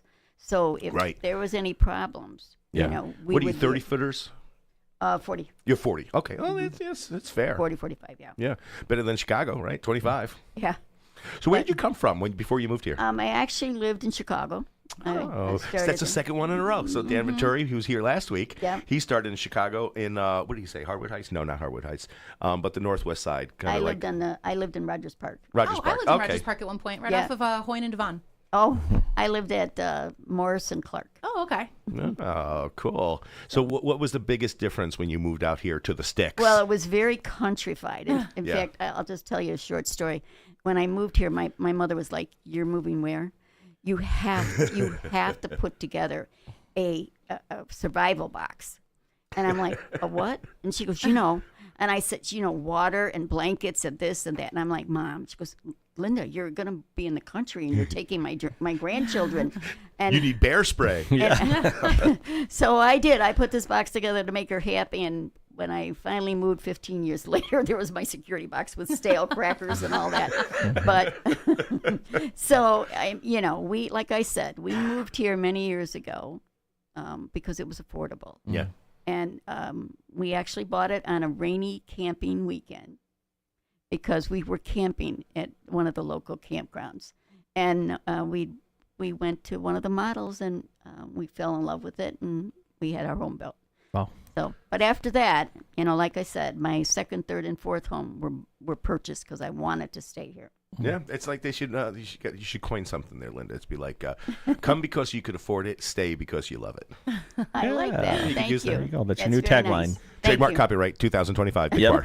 All right. So am I correct in hearing that your biggest focus is physical development within the village? That's correct. Okay. We really do focus on that, and safety is always important for the village. But our infrastructure, we really have to stay on it, and we do, because we know how important. We want our residents to be safe. We want them to be comfortable, and so that's a ongoing project. Yeah, so. That never ends. You sure you don't want to run for governor? No, I think local government is more my calling. Okay. Thank you, though. All right, well.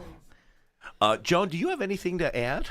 Well, I'm enjoying learning about the political scene, and my bailiwick has been helping the homeless and the elderly, of which, because I live in Saddlebrook, which is a part of Round Lake Park, I help a lot of the elderly with whatever they need, rides, connections, groceries. That's cool. A lot of people don't realize that, Saddlebrook. Phone 101, because they don't have grandchildren sitting right next to them anymore. They're across country. In fact, they just picked up a client to do phone 101 once a week.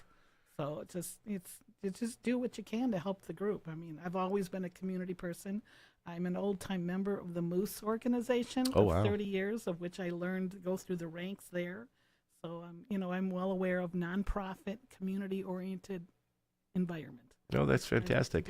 The Moose, is there a local chapter? Yeah, the closest one I know is in Wakanda. Oh, that's pretty close. I've been to the facility once. I've also been to the McHenry one once. So anyway, it's pretty interesting. What is the Moose's main? The main thing, they help seniors and children. And if you've ever heard of Moose Heart is a big campus in Aurora, Illinois. Yeah. And their members support that organization. They get them anywhere from 0 age all the way through high school. They fully fund their environment, their education, and their college. And it's all supported by the members across the country. Wow, that sounds like a fantastic mission. Thanks for your community support and service. Linda, it's your time to go. I'm not kicking you out. You're welcome to stay. I know, but we have another. You've got a meet and greet. And I thank you for this opportunity. I thank you for coming. And Joan, it was a pleasure meeting you. Yeah, thank you. And good luck in your election. And do you have any events, public events coming up where you want to tell people to meet you? Yes, we're having a meet and greet this Saturday, 2 to 4 at the Park Inn. Would love to see you come out, and any questions, come see us. Okay. If you have any questions, you can go see them. And just tell them again where it is. I'm just a stickler to the FCC rules. Sorry. Where is the location again? Park Inn. Park Inn. Oh, yeah. Okay. 30 East Main Street, which is Route 134. Awesome. Thank you very much for that. Linda, thanks so much. My pleasure. We're going to walk you out as we go to our last commercial break, and we'll be back right after this. Unlocking Lake County with Dick Barr will return in just a few moments after these important messages. Don't touch that dial.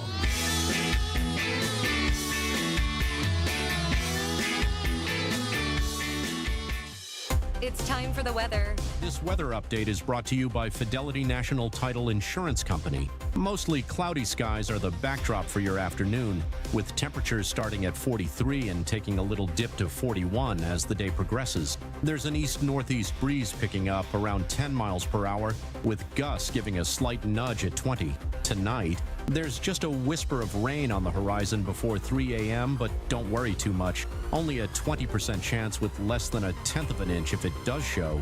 It'll be mostly cloudy as temperatures hover around the mid-30s. The wind shifts to north-northwest, still gentle at 5 to 10 miles per hour. Looking ahead to Thursday, expect partly sunny skies and You're listening to Unlocking Lake County with Dick Barr.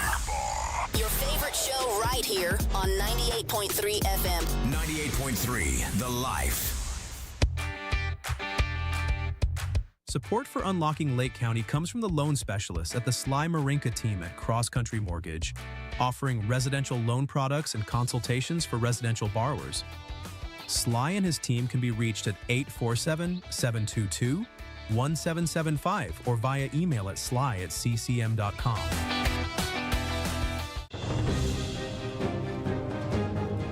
Top stories in real estate today. First, in Chicago, an exciting development is underway as Mayor Brandon Johnson unveils a new initiative to convert vacant properties into affordable housing. According to a report from the Chicago Tribune, this ambitious plan aims to tackle the city's affordable housing crisis by repurposing unused buildings throughout the city. This initiative is expected to create over 2,000 new affordable housing units over the next 5 years, a move that is set to revitalize neighborhoods and provide relief to low-income families. Moving on to Cook County, officials are making strides in environmental sustainability within the real estate sector. Per a story in the Chicago Sun-Times, a new program encourages commercial property owners to install green roofs and solar panels. This move not only aims to reduce carbon emissions, but also helps property owners save on energy costs. The county offers tax incentives and grants to business owners who participate, signaling a promising shift towards sustainable development practices. In Lake County, the market for luxury homes is experiencing a significant boom. According to a report from the Lake County News-Sun, high-end properties are selling at a faster rate than seen in recent years, driven by an influx of buyers from metropolitan areas seeking homes with more space and proximity to leisure destinations. With relatively low inventory and high demand, sellers in the luxury segment are fetching premium prices, making this a seller's market. Meanwhile, McHenry County is seeing an uptick in new residential construction. Per the Northwest Herald, the demand for single-family homes has spurred local builders to ramp up construction efforts. This comes as families seek to move away from densely populated urban environments into more suburban settings, valuing larger lots and green space. Builders are focusing on energy-efficient designs and community amenities, such as parks and walking trails to attract environmentally conscious buyers. Finally, on a national note, the real estate market is witnessing significant shifts as remote work continues to impact where and how people choose to live. According to a recent survey by the National Association of Realtors, there is an increase in homebuyers prioritizing home office space and high-speed internet over traditional considerations like commute time to work. As companies embrace flexible work arrangements on a long-term basis, this trend is expected to continue, altering the real estate landscape across the country. Our top stories are brought to you by the Dick Barr Group at Village Realty. That's it for now. We now return you back to Unlocking Lake County with Dick Barr. Support for Unlocking Lake County comes from the Dick Barr Group at Village Realty, offering both residential and commercial real estate services across northeastern Illinois. Their office is located at 1915 East Grand Avenue in Lindenhurst, or they can be found online at www.dickbar.com for a personal real estate experience. They can also be reached at 847-579-9736. The Dick Barr Group. Your property goals are their mission. You're listening to Unlocking Lake County with Dick Barr.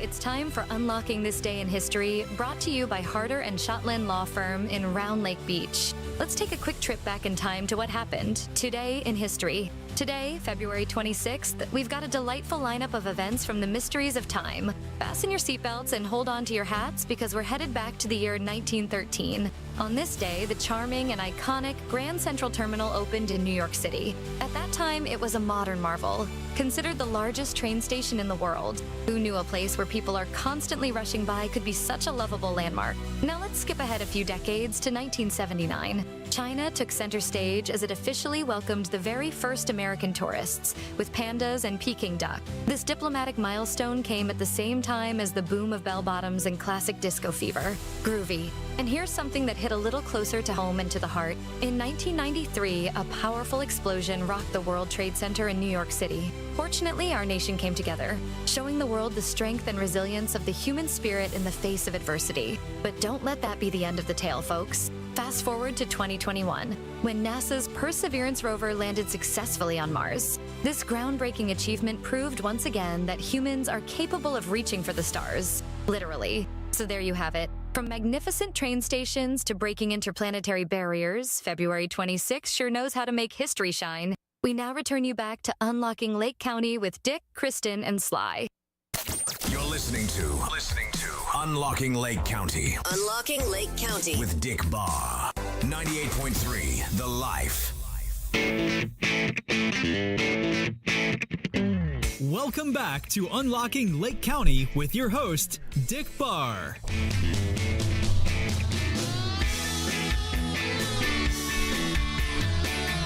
And welcome back, Lake County, here for our final stretch.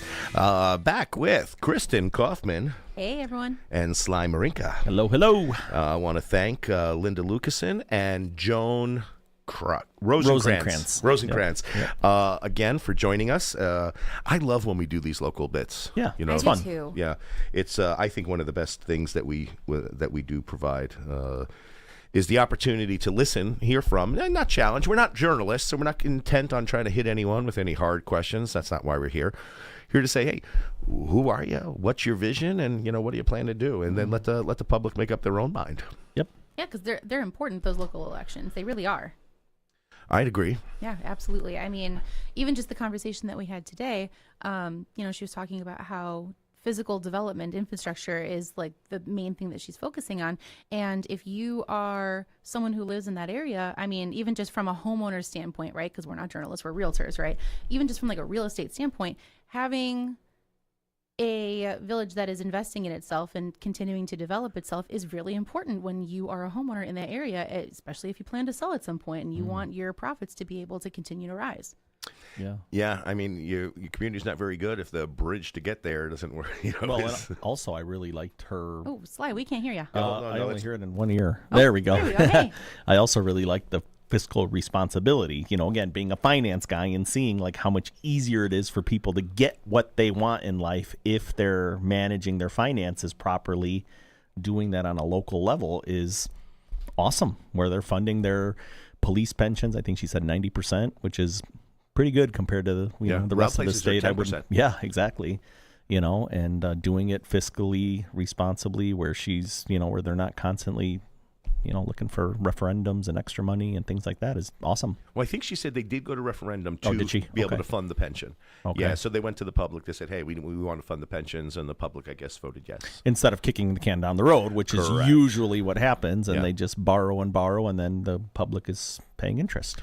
That's kind of how I look at our national debt. Yeah. It's just like we just keep stacking on top of it. Mm-hmm. One day, the piper comes, and he wants to be paid. Yeah, it's unsustainable. I think that my favorite part of local elections is that, at least around here, it's not always the case, but they're generally speaking nonpartisan. Yeah, you look at a lot of boards, you'll see a combination of people to the right, people to the left, people smack dab in the center. Because it's really a question of what's best for the community, not what's best for a party, and not what's best. So that's what I like. Right. A couple of years ago, I know they tried to come in with like a whole party slate, and they wound up losing pretty significantly. And I think the reasons it was such a wide swing was just because I think people are done with the partisan politics. That we see it constantly. We see it at the national level. We see it at the state level. We see it even at the county level. We want one section of our lives not to be driven or ridden by partisan politics. I miss the days when you got excited about the election starting in March. Election day was November, and then you were done. Then you went on, you lived your life for another 3.5 years. But now it feels like we're just constantly embroiled in the debate. It's like, can't we just get to work and let it happen, and then let the people we put into those roles figure it out while we go out and spend time with our families?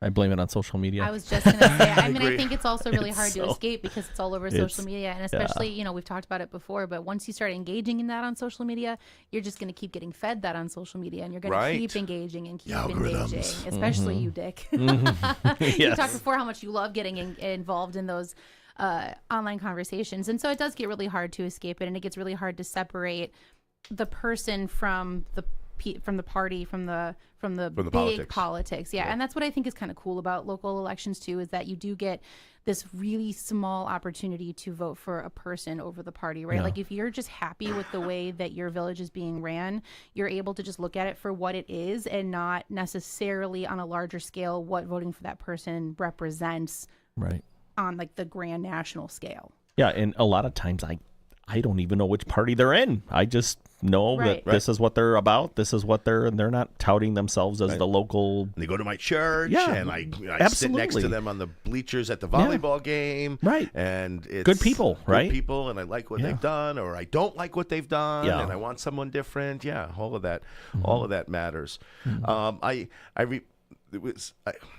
Some of my favorite stories when I was on the county board is people would come to me with questions like, what's your opinion of this national social issue? Well, we don't really do that on the county board. Right. I don't want to get into the specifics, but well, it's like, what's your position on abortion? It's like, well, we don't perform abortions on the county board. Yeah. Sorry, we have no say in it. Supreme Court's kind of already ruled on that. And when I was in there, it was still a Supreme Court issue. Right. It's like, so we kind of work on roads and the health department and flooding and your water and just your courts and your sheriff. That's kind of what we kind of focus on. And that being said, I still think there is just such a gross misunderstanding of who handles what. Yes. And like what departments are in charge of what, and like who are you voting for, and what is it that they're actually capable of doing within that scope of practice.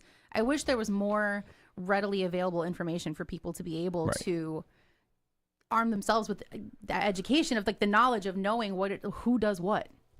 That's not just like readily available information. I don't think, unless you're really actively going out of your way to teach yourself that.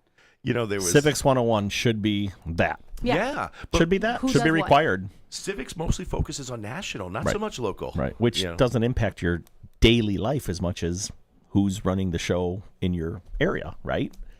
Give or take. I mean, in general, right?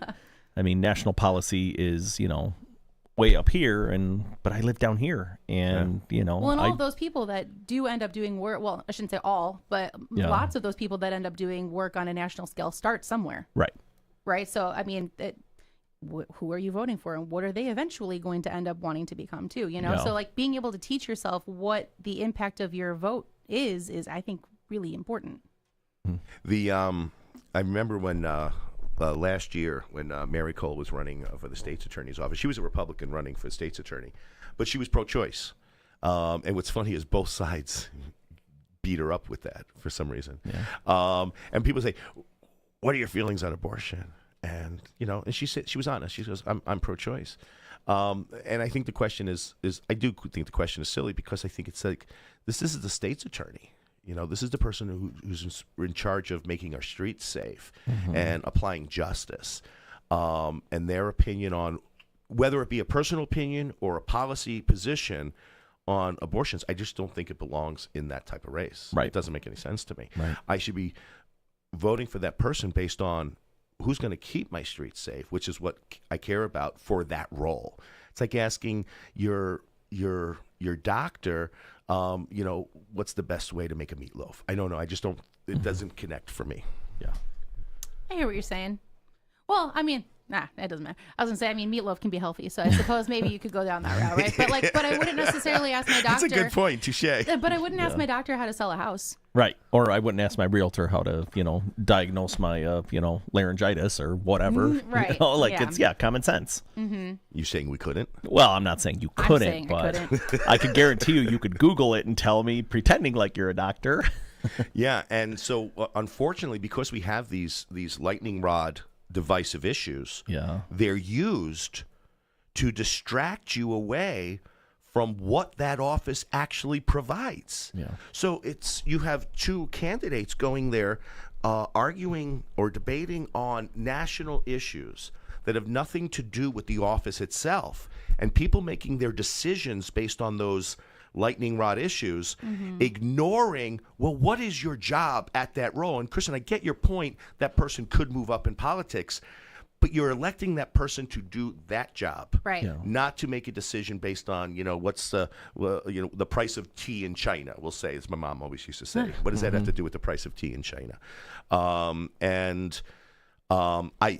What I like about local politics, because it's nonpartisan, we get out of that. Right. No one's asking the mayor candidate, what's your position on abortion? It's because it just doesn't. There's no room for it. There's no space for it. It's about roads, bridges, economic development, public works, delivering the water, all of those things, providing the police department, community. Well, yeah, maybe. I think those are important. I don't think that those are necessarily right. Like, is it as important as infrastructure? Of course not. Yeah. But do they matter? I think so. So, and I don't disagree. I do think they matter. But sometimes I question the length that certain governments go to compete against private industry doing some of those events. Like, sometimes I think our government wants to be too much for everybody. It's like, here, this is everything we offer. But we just kind of want you to focus on what your core values are. Sorry, I say we. I just want you to focus on what your core functions are and get very, very good at that. Yeah. Don't try to be the best concert promoter. Be the best road repairer. Like, that's how I feel about my local governments. And I know I'm in the minority when I say, I never even liked when the libraries were competing against Blockbuster. It's like, let Blockbuster do its thing. But I get it. It's media. It's similar to a book. So that's low totem pole priority concern for me. But I do have a problem when we have so many overlapping layers of government, each trying to be the best class president. I promise no homework if you elect me. You remember that? You've probably seen the episode of The Simpsons, Sly, when he was running to be like the garbage collector chairman or something like that, and Steve Martin was the guest on that episode, and his tagline for his campaign was, "Can't someone else do it?" Because we don't want to do it. We don't want to carry our garbage. We don't even want to carry it to the curb. It's the government's job to pick up our garbage, and then the garbage just started piling up all throughout town, and it was just a mess. Yeah. Government's here for a function, not for everything. But on the flip side of that, I have an office in McHenry, and what they have been able to do in McHenry, so they put on a music concert. This will be, I think, the fourth year maybe. And, I mean, they bring big shows in. Like, they brought in Brad Paisley this year. They just announced who it is. Oh, my goodness, I'm drawing a blank. But, and they've taken that money and they've put that back into the city and did a whole project on the riverfront, which is bringing tons of, new business in and new people. So it can be good do that, but you got to do it right. You got to... and it attracts huge crowds. I mean, I volunteer. I work that event every year. And, I mean, we see thousands and thousands and people coming from all over, spending their money in McHenry to watch a concert that's promoted well, done well, and it's raised awesome funds for the city. Now, I will say, and I love what you just said there, because they 100% agree with that. And it's similar to the Chicago fests, the street fests, Italian fest, Irish fest, whatever it is. All kinds of fests all summer long. Those are great because they do provide a revenue source, and they also provide people coming in and liking the area and maybe buying or whatever.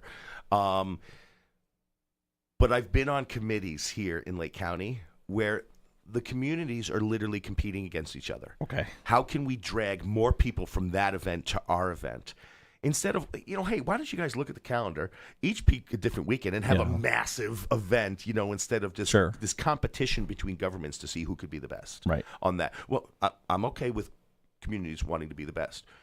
I'm talking about governments trying to say, hey, let's take from that community event so we can have a great community event. Yeah, that's silly. I don't know. And again, I know I'm in the minority. Yeah. I'm a small government guy. Yeah. No, and I am too. But if you have something like that's working, and they're just making it bigger and bigger and bringing in bigger acts, which are selling more tickets, and all of that money, it's a lot of money has been used to beautify the city. The riverfront is a product of that. What they did at Miller Point, the park there, they put in a splash pad. They've really done a lot to just, and now that's just you go down there in the summertime and it's awesome. You take the boat, you park out there. There's all these restaurants, and I've always said Antioch, if they could do something like that where they could tie into the chain somehow, some way, do a river walk with some restaurants and things like that, it would be awesome.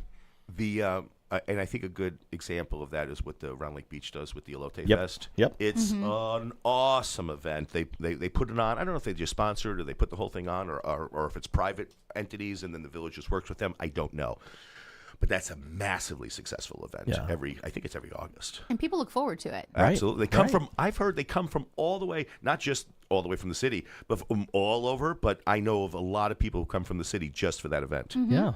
That's great. Why not? Why not come out here and, some may fall in love with it and say, you know what? I want to get out of the city. This is the place where I'm going to go. Yeah, absolutely. And that's what I mean when I say community events are they have their place. Right. They definitely have their place. Yeah. I'm not trying to diminish that fact, but I do think it's up to the community if that's what they want, if that's what they want the government focusing on. And they should take care of the infrastructure first, because again, like Dick said, if the bridge to get there isn't operating properly, guess what? No one's going to come anyways. Yeah, but absolutely. It's nice to, to have these extra events and kind of build that community and everyone having a good time and families getting out. And, there's nothing wrong with that. Is anyone else sweating? It is so hot. It's 80 degrees in here. I don't know why. I was tempted to weird open time of the year, door. though, where it's like it's warm outside-ish. It's not freezing. Yeah. So like the heat's going to feel a little bit too oppressive. But you can't turn it off because it's a little too cold outside to actually turn the heat off. It's a weird balance. So we were at a volleyball tournament this weekend up in the Dells, and in the same night, because, at a hotel, you just set it to auto, 67 degree. In the same night, the air conditioning went on and the heat went on. And you're like, wait, what? Like, That's 1 how second. fall is at my house. Seriously. Autumn is like that really? at my house. Yeah, because like in the daytime, the sun is shining and it's Warms 60, up. 70 degrees out still. And then all of a sudden at night, it's like 20, 30 degrees. And so the heat comes. That's so funny. Especially because we're an allergy house. So it's not like I can just open up the windows and just let it be, Yeah, we every year we play that game. How late can I turn the furnace on? Yeah, same. Yeah, and we usually wind up getting to the point where we're actually freezing before it'll get turned on. It's got to be it's got to be in the 50s, like in my house before I'll turn. My daughters are wearing, 2 sets of sweatshirts and sweatpants and 4 blankets, and come on, Dad, turn it on. No. My dad, when we grew up, we were not allowed to touch the thermostat. Yeah, we'd get, and you know how most thermostats, the analog ones, they go to 55, I think, is their low. My dad had a special thermostat that went to 40. Oh, geez. like, oh my God. Yeah. We once had an exchange student from Japan back in like 1986, 1987. Didn't speak a lick of English. Oh boy. And my dad used to get so mad at him, and poor kid, he didn't understand why. But he would come down. We had him, so we did quarters in our school. So first quarter, second quarter, blah blah blah. We had him in one of the winter quarters, but he would come downstairs from his bedroom wearing a T-shirt and shorts and turn the heat up on the thermostat. And my dad would just get so angry at him. Put a sweater on.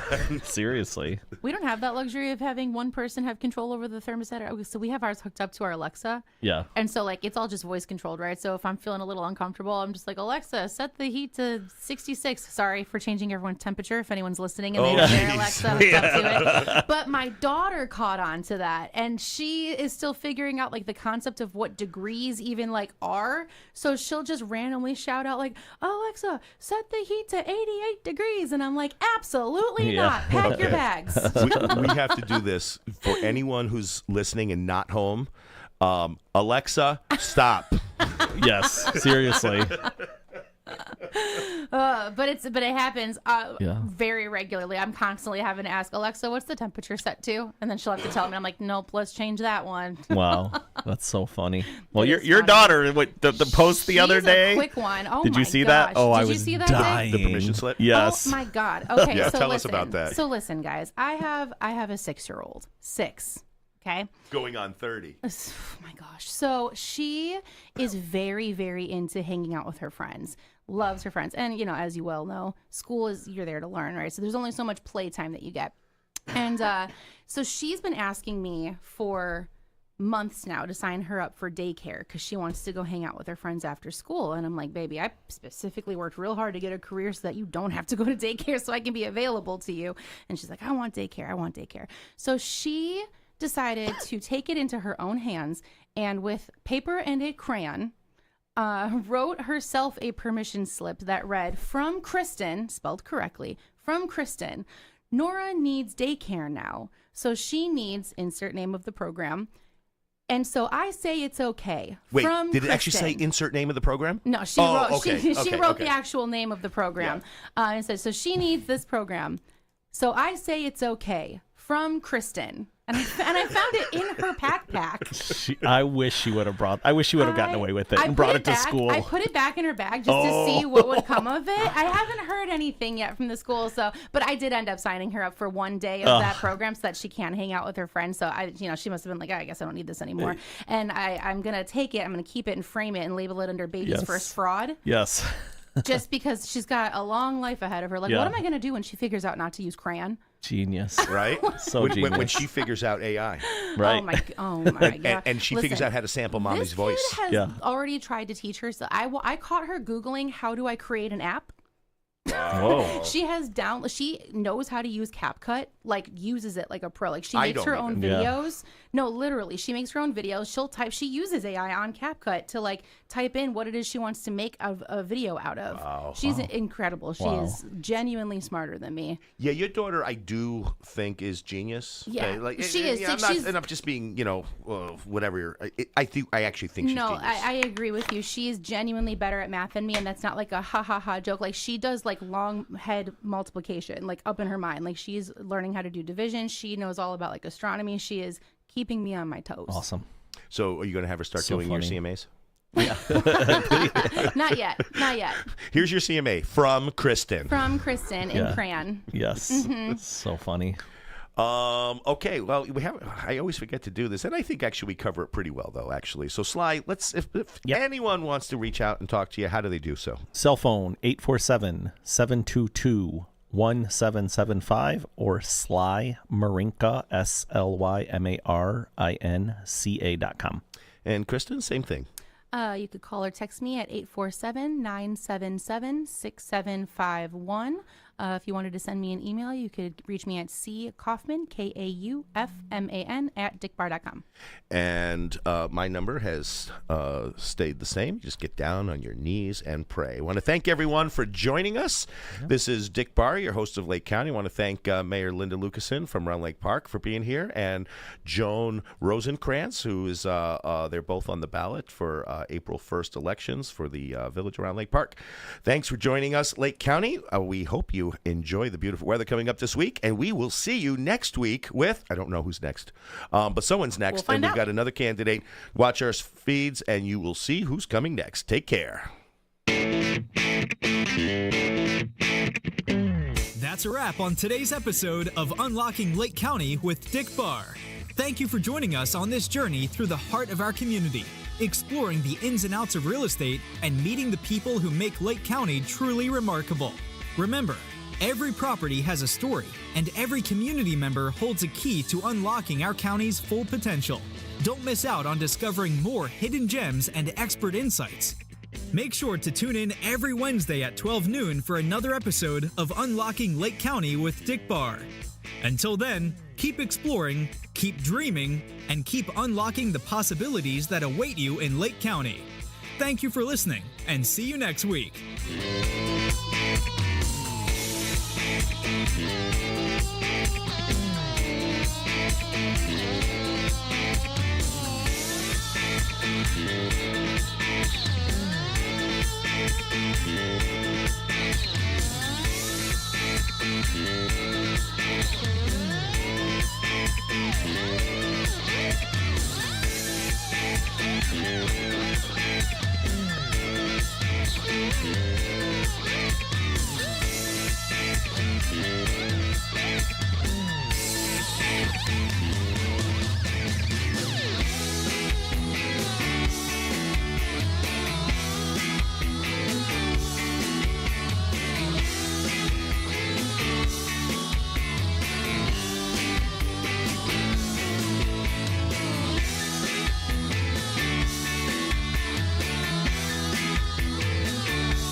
WRLR 98.3 FM LP, Round Lake Beach, Illinois. Programming support for WRLR is made possible in part by Harder and Shotland Law Firm, offering legal services across various areas including criminal defense, real estate,